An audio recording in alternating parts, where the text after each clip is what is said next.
Hello, everybody. This is Rob Fredette with the podcast HODGEPOD, and I have a real awesome guest on my show today, and it is Linda Chadwick. She has written a book. It's called On the Road, Your Backstage Pass, All Access Pass, VIP Guest, 1982 to 87, a Texas Groupie's memoir. I'm glad that she reached out to me, and I'm looking forward to talking to Linda. I am a huge music fan, like millions of us around the world, but she has some nice inside stories, and the book is awesome. I've been reading it since I got it. And Linda, welcome to my podcast. I'm looking forward to talking to you about your book and other things. So thank you. Thank you so much for having me. I'm thrilled. Oh, I'm sure you've been asked this question 1,000 times. So you have vast experience going to concerts and being a groupie. I was in my younger days. I remember going to concerts in the 1980s, but you've seemed to encapsulate it into a book, your experiences. So the first question is, how did you come about getting this book? Because you have some really good stories in there, which I really like. You kind of like inside baseball for rock and roll. So talk about that if you would. Mm-hmm. Well, throughout my time, I was always really good about keeping notes and journals and that sort of thing, because I knew someday the old memory would go away, but I'd have all of that written down. And we were contemplating moving to Costa Rica, and I had a huge plastic container completely full of Backstage memorabilia, passes, anything you could imagine that you could pick up Backstage. I had it in that box. And I thought to myself, I'm not bringing that to Costa Rica. And I don't want to leave it for my kids to have to deal with after I'm gone. So I thought to myself, I sold all the rock and roll stuff. And with all of the memory box that I had of notes, I talked to my husband and I said, do you mind if I write a book about it and tell the stories, if I, kind of keep it clean a little bit and not talk about the naughty details?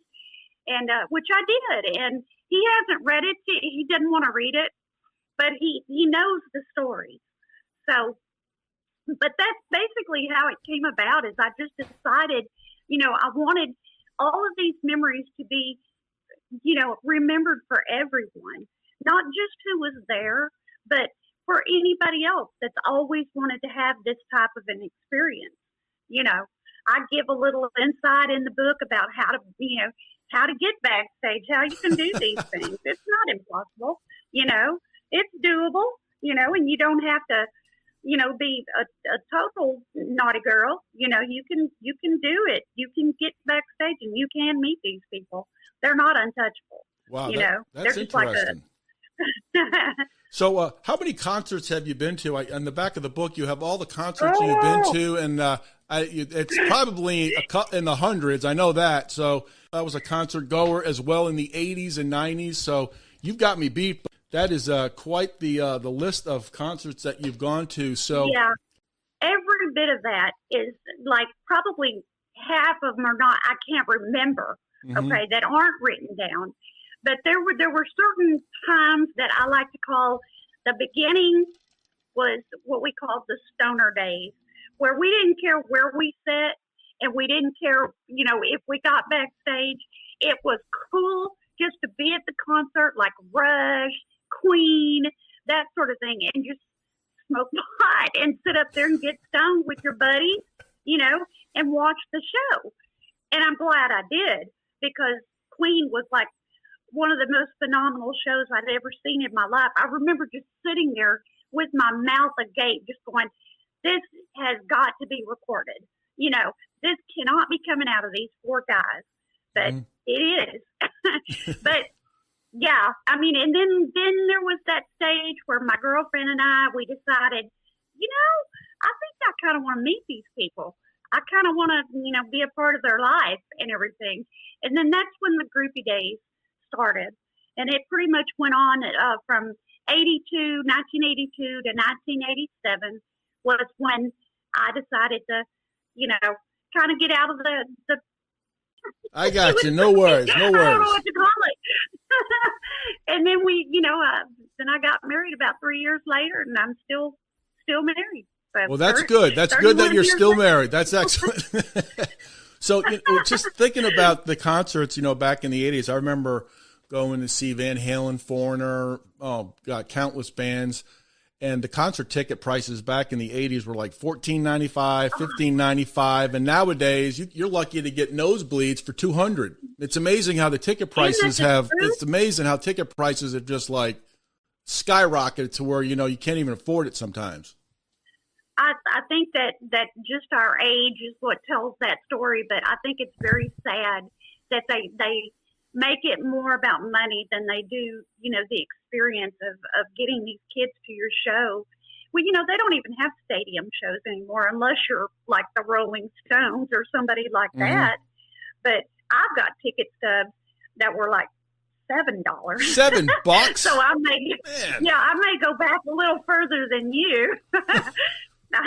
That is, man, oh man. When you think about movie stars, star athletes, I'm a big sports fan like a lot of folks. Movie stars, you think of politicians, TV stars, but something about rock stars and rock bands, that's got a different mystique than all those, don't you think? It's a magnetism, and when you're there and you're experiencing it really is something that you're drawn to. It was always musicians for me. I grew up, my brothers were in bands and, they were hippies, and they would trek off to go to these concerts, with backpacks on. And I just thought that the whole scene was just so cool. And I knew that I wanted to be a part of it. Now, granted, I started off a little bit more of a weenie, with the music. Donny Osmond was the love of my life. Okay. I swear to God, if I were to meet him right now at 61 years old, I'd probably pass out. Honestly, my husband makes fun of me so bad because he said, I would love to just see that day if Donny Osmond walked up to you. And I'd be out like a light. Donny Osmond. But, I did the Bay City Rollers, the whole thing. And like I said, I didn't make that connection, that I wanted to meet these people until Aerosmith and Kiss, that's what did it. My mother was actually the one that took me to my first, at 13, took me to my first Aerosmith concert. And, she got to talking to one of the guards and stuff, and she's a mom. She wasn't a groupie or anything. She was a mom. And she ended up working us backstage, and we got to meet Aerosmith. We were back there. We were 13 years old, right in the middle of all of that, and it was just magical. You were walking around, you were smelling the diesel from the tour buses, the limos, and seeing your favorite star roll the window down and, touch your hand. But the highlight, of course, was Steven Tyler. And we had waited and waited, and we thought, oh, my God, we've missed him. How could we have missed Steven? You were falling. So finally the guy says, he goes, go stand by that door right there. And he said, I think you're going to be pretty happy. And in a few minutes, here comes Steven Tyler, walked right up to me, put his hand around my neck, pulled me in, and gave me like this huge kiss. And then he kissed my cousin, and he asked us to go with him. 13 years old. Wow. And I was like, I didn't know what to say. I was sitting there going, I said, that's my mom. And he goes, okay. So he gets in the car, and he's hanging out the window and pulls down to where my mother was standing and asked her to go to the hotel with him. And my mother, her response is the greatest response in rock and roll history. She said, you are the ugliest thing I have ever laid eyes on. And he just laughed, and they drove off. And my cousin and I were like screaming, going, he's not ugly. He's not. Wow. 13, that was it. I was hooked. Yeah, I've seen Aerosmith 4 times over the year in the 80s and 90s. And in 1991, it was the 10-year anniversary of MTV. And in Boston, they filmed at the Wang Center, if I remember correctly. They did a video shoot for Dream On, and they had an orchestra in the stage there. And Steven Tyler, if you go on YouTube, he comes down off a piano, and he comes down onto the stage. So they were rehearsing this. He came down like 3, 4, 5 times as they were doing it to get it right. And like we were watching them, they were just producing the video, and then all of a sudden they said, "You think we're done?" And they played for like an hour and 15 minutes. It was absolutely insane. God. It was insane. But if you go on YouTube, you'll see the video of it, and like everybody back then, I think it was lights or flashlights, but it was pretty awesome. It was like, you think we're done? He goes, "Hell no, we're gonna rock and roll." And then they just let loose, and it was like, it was insane. That's probably my most fun experience at a concert. That was just absolutely incredible. Wow. So, but yeah, that's a great Aerosmith story. Blow you away, but then of course Kiss, and the whole, like, oh gosh, the fascination with them. We grew up with super posters. Do you remember super posters? Yeah, I do. The Kiss Army. Oh gosh, we had them super posters up on our ceilings and everything. And yeah, I mean, we knew that was going to happen eventually, and it did. We were Kiss. Yeah, they were. Kiss was. It's amazing. Like when you look back, and I think Steven Tyler's 75, and today, as we're taping, Dickie Betts from the Allman Brothers died. He was 80 when he passed away. So rest in peace, Dickie Betts. But it's amazing, like when our favorite bands or musicians pass away, we still have their music. It's like they're still alive. I know. I think the worst one for, of course, Daryl from Pantera, because he was very, very special to me, and a very deep way, And I when that happened, it took it away from me, and I really had a hard time dealing with that, but just still don't even think he's gone, because he's always on the Facebook people keep him alive, Yeah. And, yeah, it's amazing. Yeah, that was rough. Randy Rhoads, that was rough, because we had met him and partied with him, and one of the most, well, it's just like Daryl, one of the most genuine people you would ever meet in your life. I mean, total gentlemen. Rudy and Randy, we were underage at that show. It was Ozzy Osbourne, the Blizzard of Oz tour. Yep. And we were underage, and they knew we were underage, so they were very good, very gentlemanlike with us. But we sat on the bus with them for an hour or two, and just the excitement of doing that. And Rudy would take his headphones off, and he'd lean over and put them on me, and he'd play his bass, for me. Ooh, you talk about swoon, But it just worked its way up, and all these boys, and I don't know. It was magic. It really was magic. Yeah, it's amazing when you look back. Like Van Halen's my favorite band of all time, and when Eddie Van Halen passed away, it was like never met him, but he's like, you lose your part of your family. And I remember when he passed away, it was during the pandemic at that time, and I went out for a walk, and I just played Van Halen 1, and I just listened to all his guitar riffs, during all the songs. It was really, it's amazing. Like Phil Collins is another one of mine. Phil Collins is like, he and Eddie Van Halen. So they're just like, someday they're going to all pass on, and we still have all their music. And I think that's what makes it great. I know it. Yeah. But then you look at the Rolling Stones and you're like, what the heck? Yeah, they're going out on tour. I don't think Keith is ever going to stop. I know it. They've been together 60 years, not 16, 60 years. It's amazing, And what is it? Keith says, I don't drink and I don't smoke no more, and he's still kicking, man. I don't know if they'll ever die. You know what, though? It's amazing. It's amazing that when they play in their shows, when you see highlights on social media when they're playing at their shows, it's really amazing how the stamina they have for those shows. It's absolutely incredible. Yeah. I mean, they're 80 years old. I mean, they're just moving around like they're when they're 40 years old. I know it. And it's like, you almost afraid for like Mick or something because he's so small as it is. If he were to take a fall or something, you know, they might be hauling him off with a broke hip. You never know. Yeah, you had a chance to converse or meet Van Halen back in the day. So talk about that because I find that to be pretty cool. Well, yeah, we got to, I think the first concert, you know, that I got to go to, which was theirs. It was, you know, you knew it was a ride that you wanted to be on. Okay. You know, no matter what it was you needed to do, you needed to be on that ride because it was going to be fun. And it was.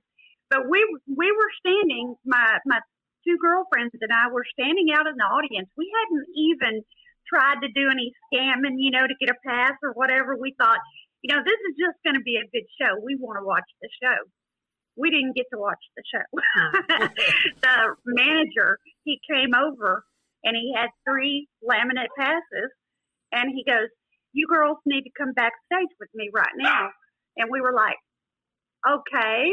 So we go and we're following him, you know, and he takes us to this room. This is in the book.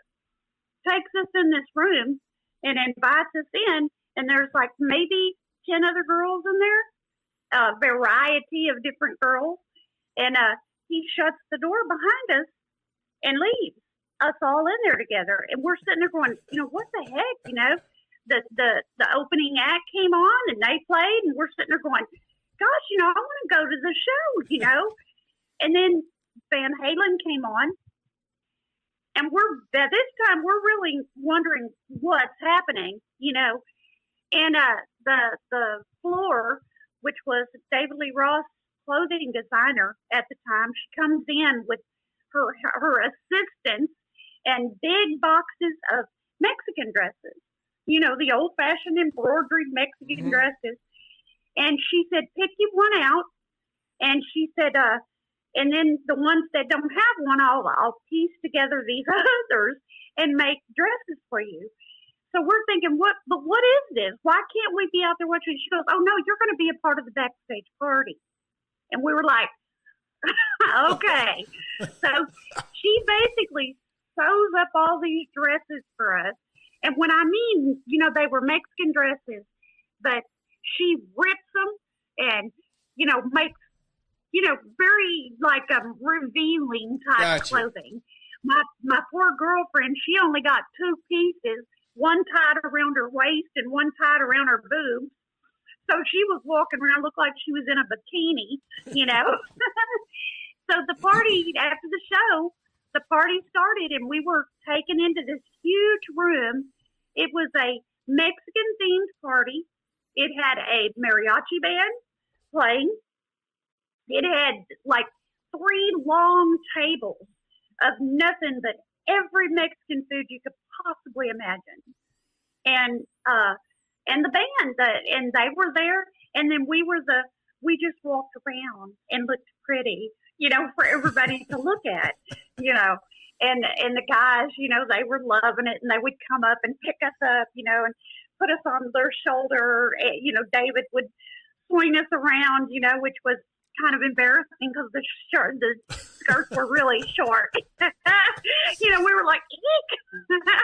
But yeah, we were a part of the party that night with the band, and you know, we were so tired and everything after that was over. You know, they tried to match us up with some of the band members and all, but we didn't want to do. We wanted to go home by that point. We missed the show.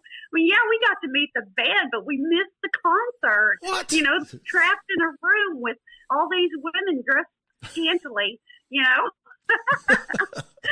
But they were fun. They were a lot of fun.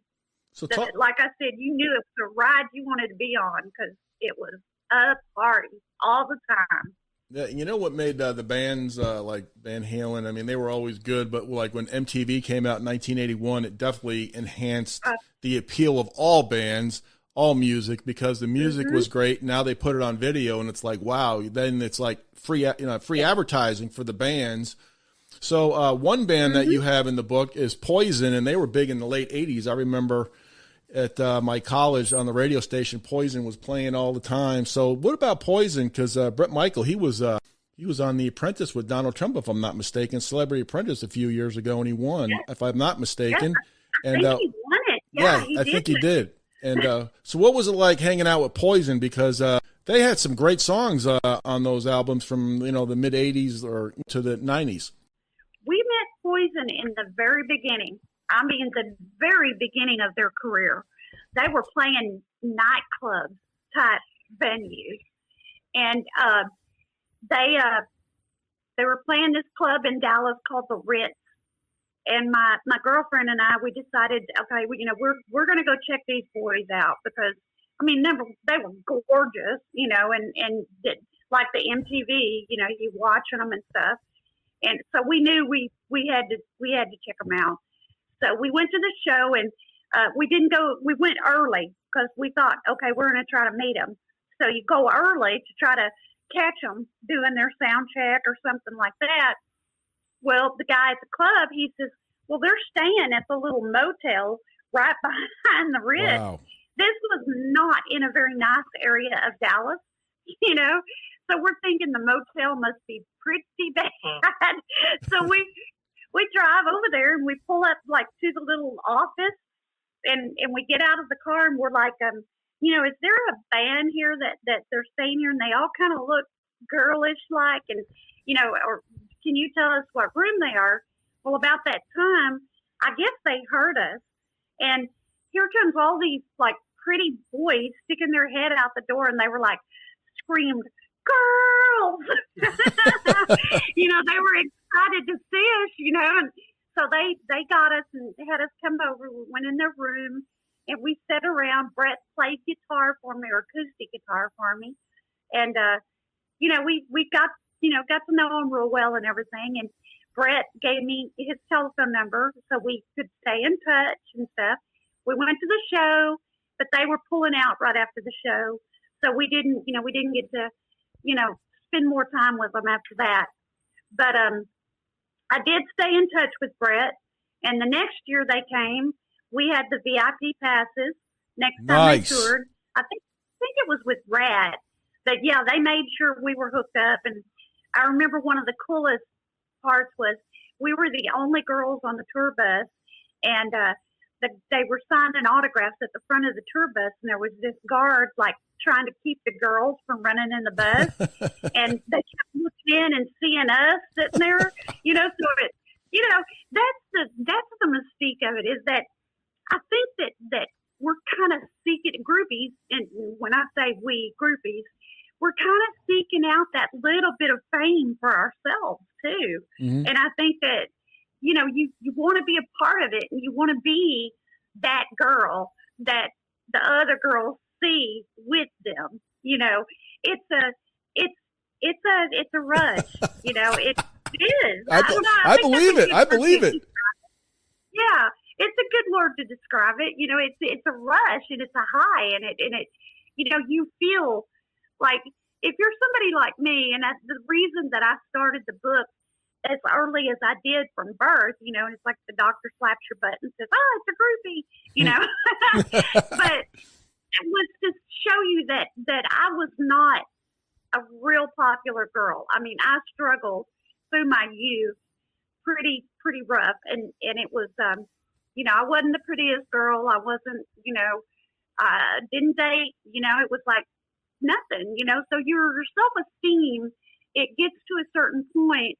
And I think that as a woman, a girl or whatever, you start seeking out something that makes you feel good about yourself. And the rock stars, they accepted me, they pulled me right in, and they accepted me. They loved me. They thought I was, beautiful.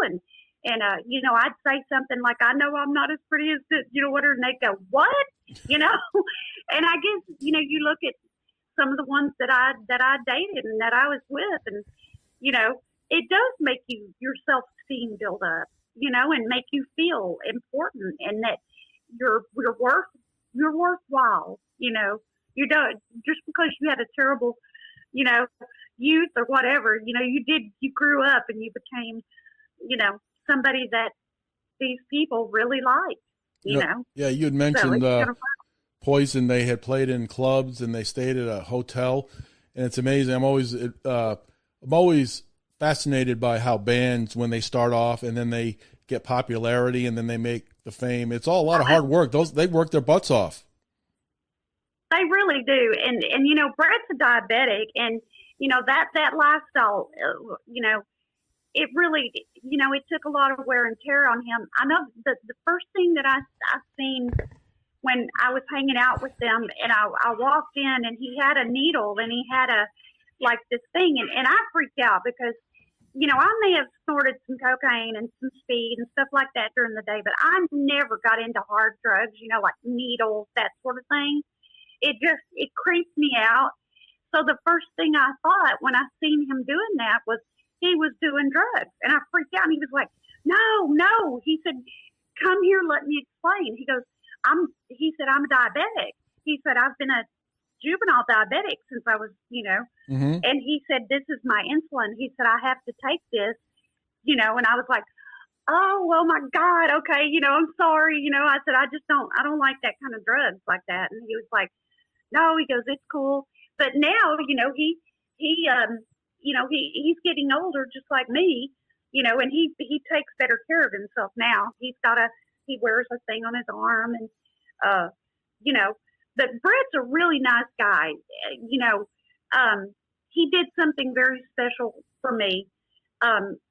This had been years after I had stopped, you know, being a groupie and all that stuff. I was married, and I was working as a manager at a grocery store, and this little girl, she was about 3-4 years old. She kept coming in, and the mother was on my Facebook, so she knew, you know, that I had met Brett and everything. But this little girl would come in dressed like Brett, and she would walk up to me and she'd say, "Brett's my husband," you know. And I would just laugh, and so, you know, I got to thinking, you know, to myself, and the mother had asked me, and so I called Brett. I called his manager first because I didn't want to bother him. And I asked him, I said, can you tell Brett it's me, and ask him if he can set something up for this little girl to get to meet him? And Brett was like, oh my God, yes. You know, That's he was awesome. playing at Billy Bob's in Fort Worth, Texas, you know, big nightclub, Billy Bob's. And he set it up. She got to go backstage. He took pictures with her. They were the most precious pictures. I wanted to put them in my book, but because, you know, she was underage and everything, I didn't want to do that. But she would, like, he gave her a guitar strap, and I mean, it was just amazing. And he did for her, you know. And then he had the manager call me and tell me if I made him if he had made me happy by doing that. And I was like, oh yeah, of course. That's awesome. I said, thank you. That's another thing. You know, I still know a lot of these people. I still get in touch with a lot of them. That's why I'm very respectful to their lives as well, because most of them are all married and they all have kids just like me, you know. And you know, you want to be respectful to everybody. So absolutely. And you know, Poison in the late 80s, they came out with that massive ballad, Every Rose Has Its Thorn. That absolutely shattered. I mean, that just absolutely obliterated the charts. I mean, in a great way. I remember when that song came out, that was just one of the best ones that came out, I think, in the 80s. I really do. Oh, of course. But I'll tell you something really funny. You'll probably be mad at me, but I got so sick and tired of hearing that song. And we were at Rocklahoma, you know, in Oklahoma. They had that big festival thing they do. It's called Rocklahoma. Yeah. And Brett was supposed to be playing at it. And I said, my friend laughed and she goes, God, you could just see him now with his acoustic guitar flying in on the helicopter singing Every Rose really has its thorn or whatever. And I said, and if I'm lucky, he'll fall out while he's playing Where Every Rose. That's how bad I hated that song. He doesn't really like it to sing it anymore either. You know, that's the funny part.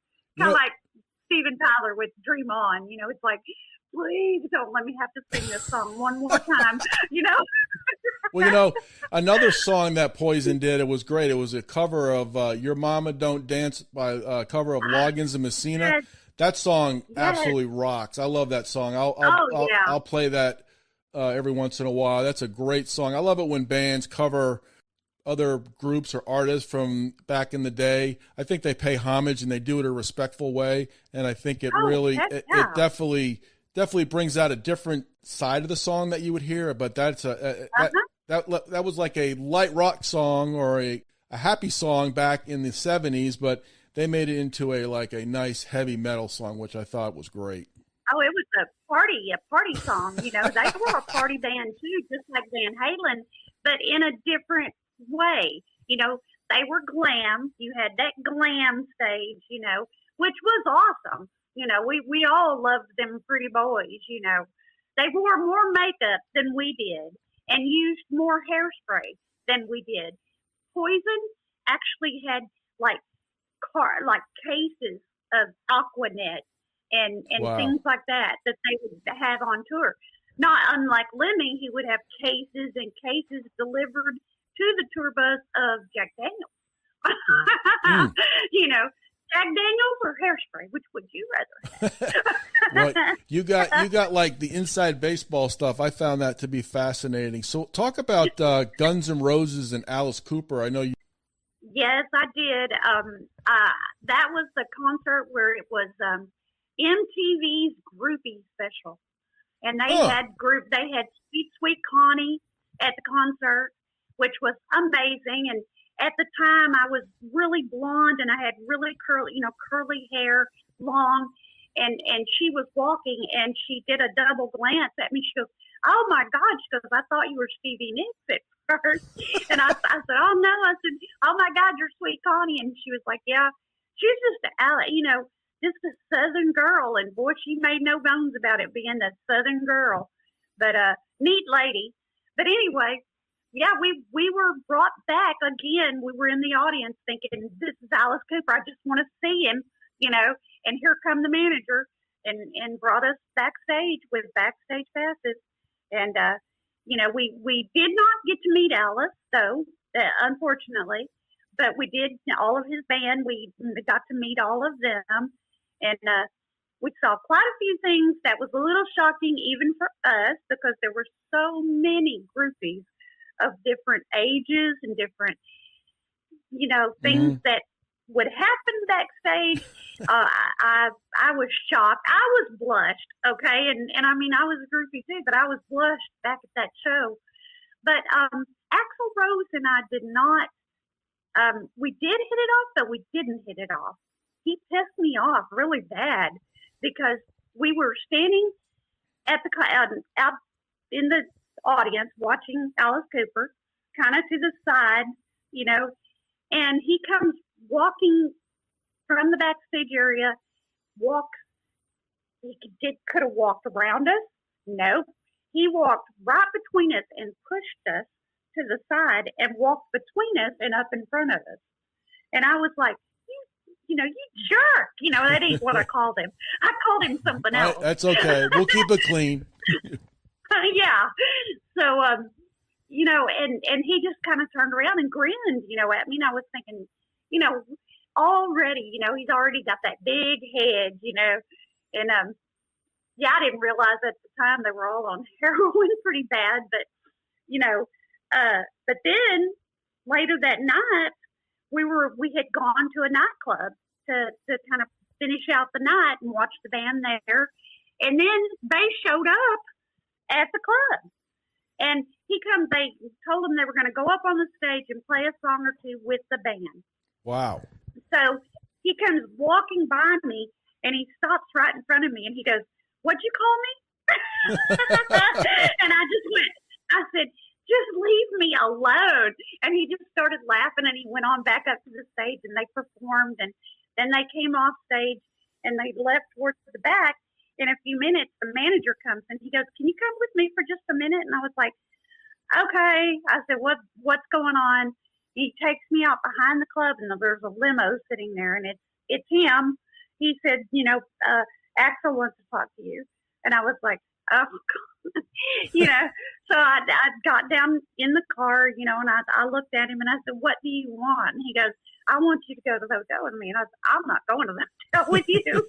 And he goes, can I write down my room number? And I said, you can write it down all you want to. But I said, I'm not going to the hotel with you.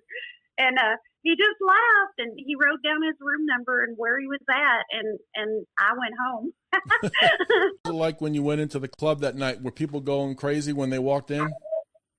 Oh, my gosh, yes, because, you knew that was just another band that you just knew was going to do something really special. Axl was a jerk, but no denying that he had a voice from heaven, and a stage presence that just, you knew that each one of them were going to be something really big. You just knew. Everybody did.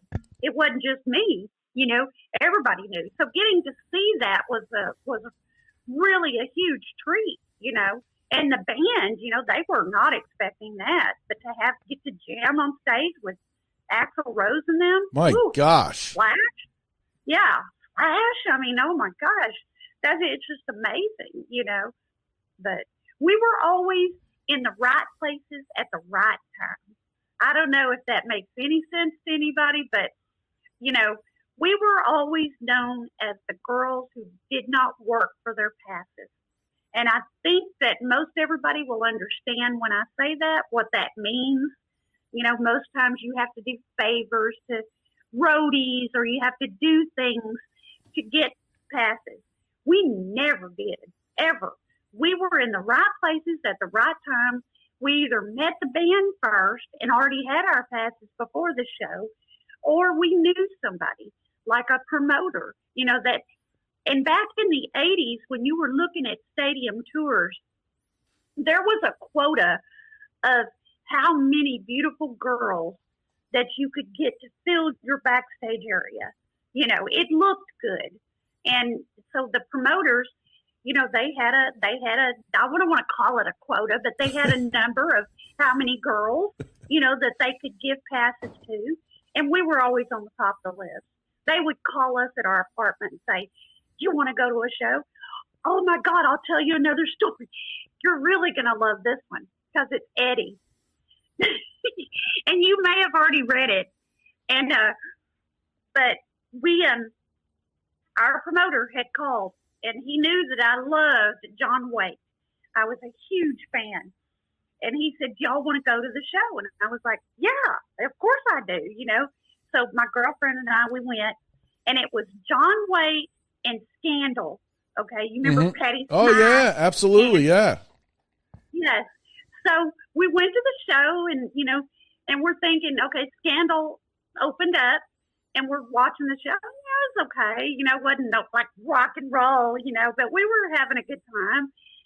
And then all of a sudden, Eddie Van Halen walks on stage. What? And the crowd just goes wild. Well, come to find out, Patty Smythe is best friends with Valerie Bertinelli. Oh my gosh! So wow. They were on, going on tour with them a little bit, and then they would jump on stage and jam, or Eddie would. Wow. So we're sitting there going, holy crap, now this is getting good, And so the whole time we're standing there, we're talking with this guy, and he's got kinky curly hair, and he's really cute and young, Well, we found out that's Valerie's brother, Valerie Bertinelli's brother. I mean, wow. Like I said, right time at the right places. So after the show, Patrick, which is her brother, he said, we're going back to the hotel and we're going to have dinner with our parents and Eddie and Valerie. Do y'all want to go? Duh, yeah. Sign me up.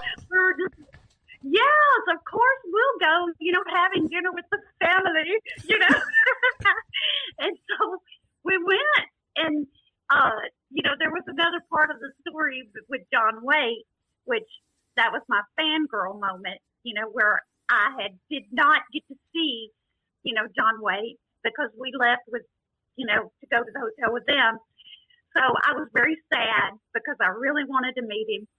So we're getting ready, and we're going to go up to the restaurant bar to have dinner.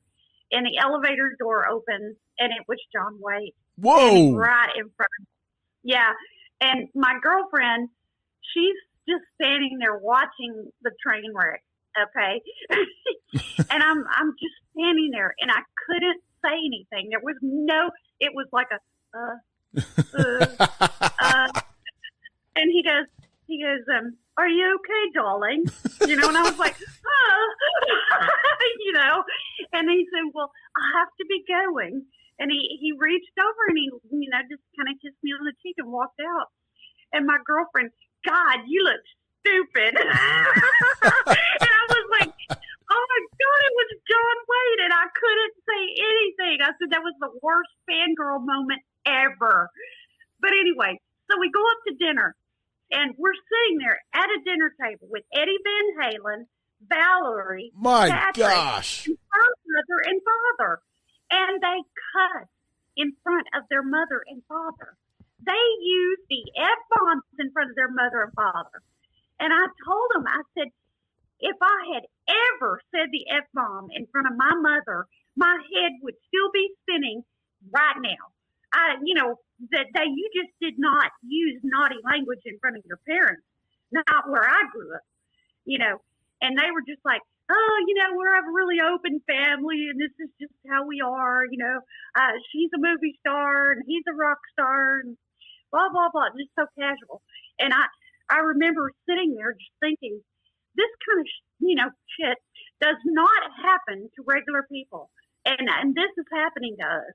It was just, oh, man. unreal, I am so jealous you had dinner with Eddie Van Halen. That is unbelievable. That is sweet. That is sweet. I was having trouble swallowing, because I was so nervous. I was just sitting there, and I'd take a little bit of food, and I'd just go. If I ever came across his path, I'd probably be fanboy. Eddie, how you doing, Eddie? Eddie, what's up? I'd be doing the same thing, but you'd be doing me. I was, when one thing about Eddie Van Halen, which I think he's one of the most popular rock stars, and the reason why I say that is because he had a warmth about him on camera. He always had a warmth when he did interviews. So he had a connection with the fans. And then when he did the album with Jackson, when he did Beat It, and Van Halen was already in their stride at that time, but Beat It really, I think, introduced him to a new audience. And then shortly thereafter that, 1984 came out. But he just had a warmth about him, like on videos and interviews. Just seemed like an average guy you could talk to, probably have a beer with. He did, and I think that you're really lucky.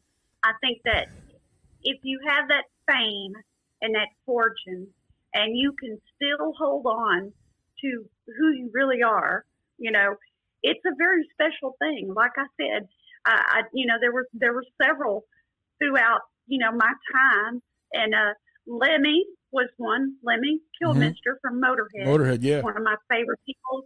Loved him more than anything. He was just absolutely wonderful. And Randy Rhoads, Daryl Abbott, and Eddie. But yeah, I could go on. I could probably look at a list and name people. But with every one of those, they're like Alex, Eddie's brother. He was not a friendly person at all. Not at all. But Eddie, just the total difference between the two of them, And speaking of which, have you read his book yet? It was Brothers. I have not. I got to get it. I want to. People who have fame. I don't know. It's amazing how people who are famous, how their brain works. Always on all the time. And I think when they want downtime, they want downtime. And I think to their defense, I guess they want to have their downtime. But yeah, I don't know how people who are famous, how their mind, do they ever get downtime? Do they ever have time where they just let loose? And I just think that because they always have to be on. And I think fascinating in that respect. But it's kind of like movie stars, and rock stars and stuff. It's you choose, to go into this business, and there's so much that you like you said, you're never really turned off. No. You have to be turned on all the time because you read about it every day, like, oh, this movie star was, really rude in a restaurant. But, these people, these are your fans, the ones that pay for your movies, that support you, and the same with CDs and stuff. Mm-hmm. You don't be rude to them.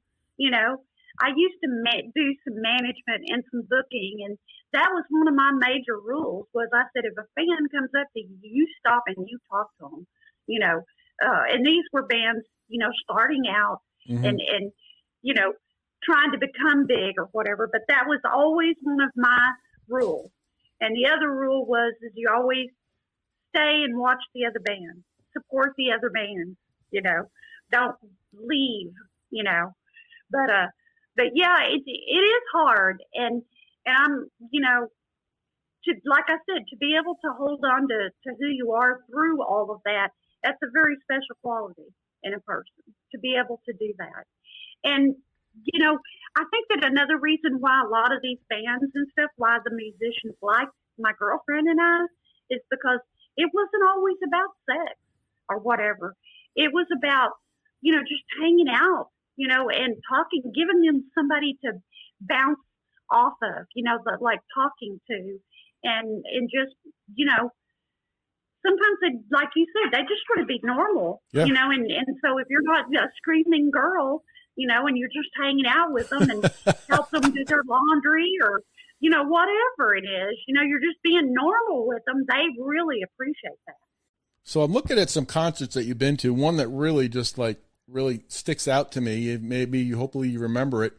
June 20th, 1979, Journey and AC/DC. Do you remember that one? Have any recollection of that one? Journey, another great band. Oh my gosh. I was always wanting more after 1986, Raised on Radio. I was always wanting more from Journey. Yes. Oh, they were one of my favorites, and there's a little bit of a story in that, but and I talked about it when I was younger. I had back surgery. I had scoliosis, really bad.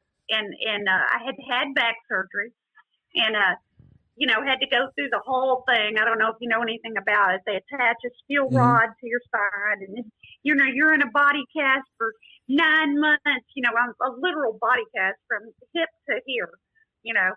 And so the whole thing was they came out with this song called "Walk Like a Lady."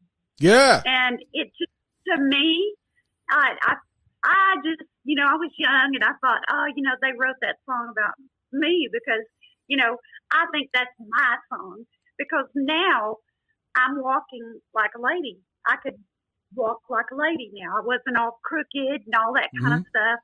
And so I wrote them a letter, and I told them, that I loved the song. And I said, and it helped me get through a very hard time and everything. And, they dedicated the song to me at that concert. What? They said, wow. There's a fan here named Linda, and we just wanted this song to go out her because she's walking like a lady now. That's awesome. And I'm sitting there in the audience with my high school girlfriend. That's me. And we're just sitting here, and I just kind of went, I don't even want to scream because I literally screamed at the top of my lungs. They probably heard me, but yeah, just to say that, she's walking like a lady now, and I was just like, that's an awesome story. That's fascinating. Yeah. It weird, like I said, weird things always happen. I think it was just destined that I was a part of the rock and roll world for the time that I was, and I'm so glad that I was. But my intentions were never to snag me a rock star, and marry one like a lot of girls do and stuff. That was never my intention. My intention was just to go and party and have a good time. And when I was done, and I had decided to walk away from that life, I told myself, it's time to walk away.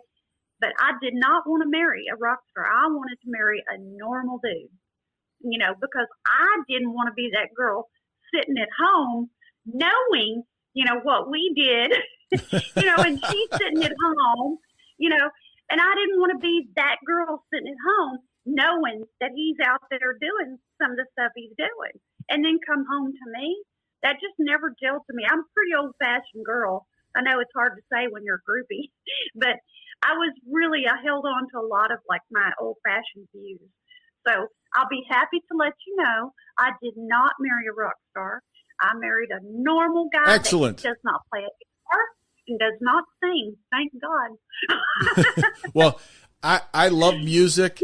Couldn't tell you what a note is. I couldn't play. I don't know what a chord is. I don't know what a melody, but I do know one thing. I do know I love music when I hear it, and it's absolutely spectacular. Yes. So we'll be wrapping up in a few minutes, but really enjoyed this conversation. So what's it like? Me too. What when you talk about you were on the bus there, really made me think about it. When you were on that bus and the other women were trying to get on, you must have been like, in your mind, like, I'm in here and you're not.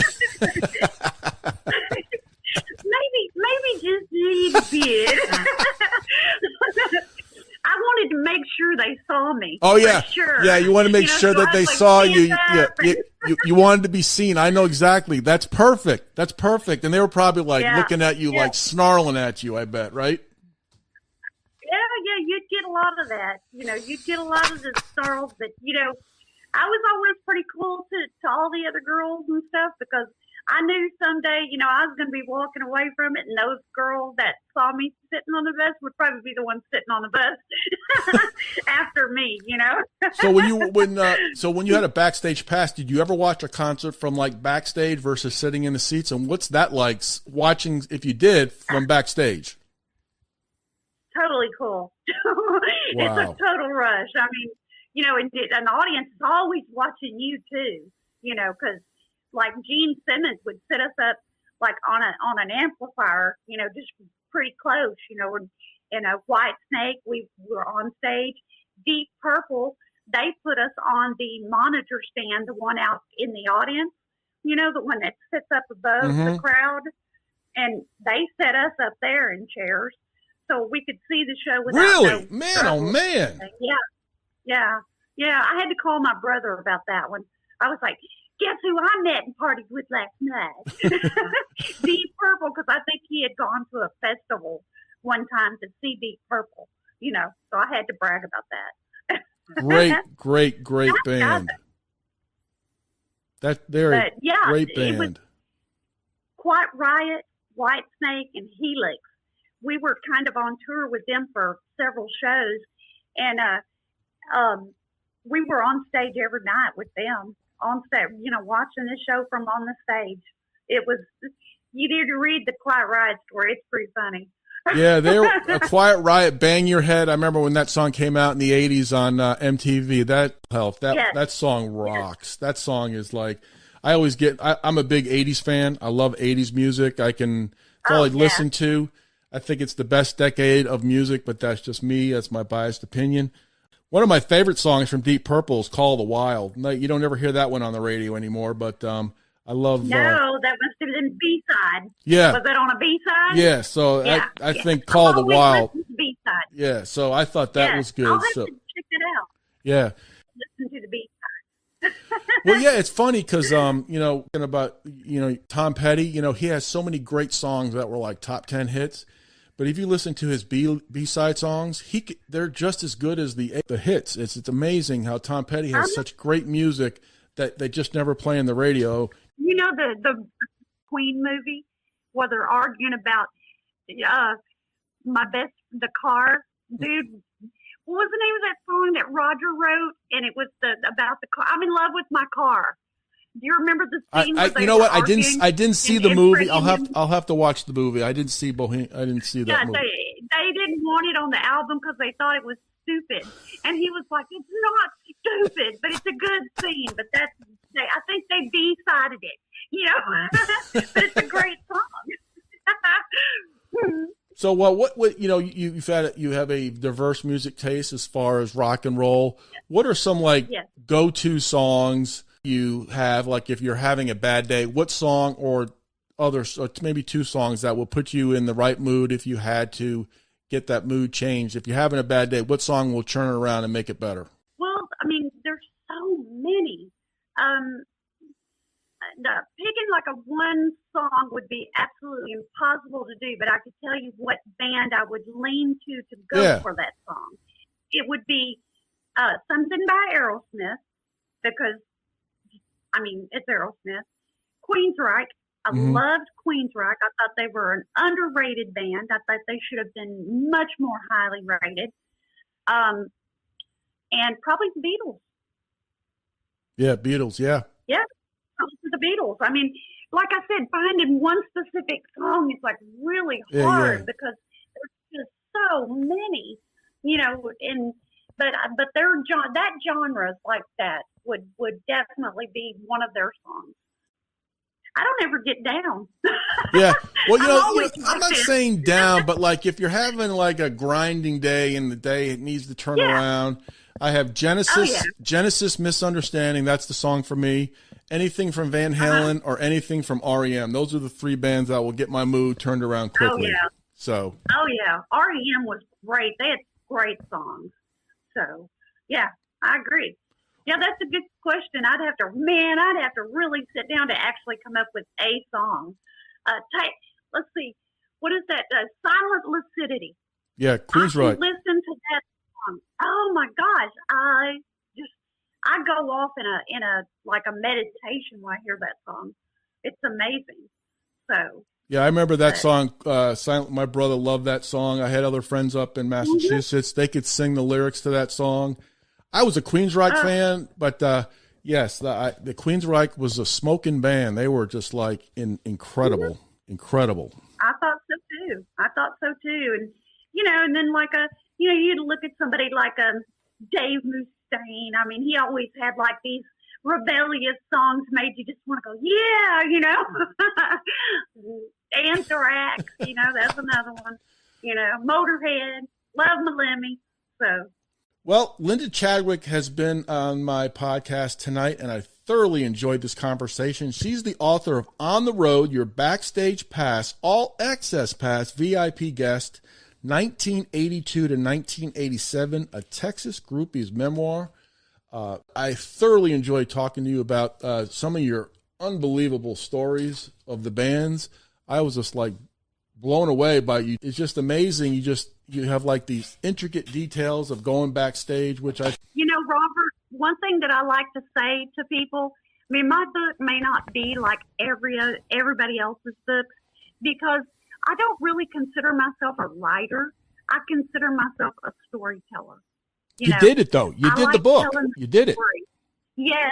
Thank you. Thank you for noticing it. Thank you. I'm not a writer. I mean, I would love to be like this, you know, super, you know, Stephen King-ish writer or whatever, but I'm more of a storyteller, and that's what I pride myself on. You know, it's just telling the stories. You know, when you read the book, like I've read some chapters here, you feel like you're in backstage with Linda with some of the with some. But I think how was the reception been on the book? It's so far, I mean, so good, but we're kind of waiting because we're not going to hear the exact number until July. So, I mean, if you don't mind, I'm going to plug. Please go to Amazon.com. They've got it on Kindle. They've got it. You can buy the book. Barnes and Noble. A friend even emailed me that she said, Linda, you're on Walmart.com. So you can actually pull me up on Walmart.com. I thought they'd ban it, you know, but no, they didn't. I'm on Walmart.com now, so I must have really made it big. Amazon, Walmart.com. That is tremendous. Linda, I want to thank you very much for your time. I thoroughly enjoyed talking to you, and maybe you can come back another time. I would love to talk more rock and roll and stuff like that with you. I would love it, Robert. I have enjoyed this so much.